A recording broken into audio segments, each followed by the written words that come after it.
Matt, games in the building. What's going on, YouTube? If you're trying to get your camera to turn from this to this with just one easy step, I'm gonna need you to stay tuned into this video. Now, first and foremost, I'm gonna need you to go and download NVIDIA Broadcast. Apparently, it's good for 20 series cards and above. So, yeah, that's what you're gonna have to do.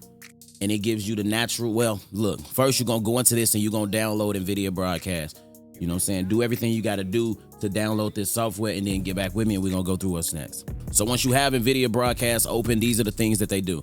So you're gonna wanna, nothing else matters. Nothing else really matters. You're gonna wanna, your microphone, your speak, nothing of that really matters. What you're gonna do is you're gonna go into camera.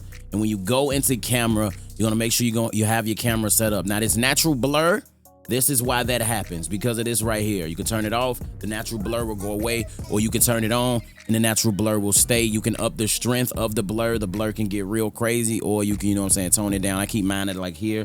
A good natural blur, and it's not like fadey or anything. It's like a perfect natural blur. It's crazy. And there's also another effect, auto frame. Now what auto frame does, it zooms in, and just pay attention. Hold on, let's go to camera only. It follows you as you move around. It follows you. You know what I'm saying? Yeah, the camera basically follows you. So if you wanted to, partake in that, then that'd be cool. But as you can see, effect may impact performance. So I never have that on. I just keep that off.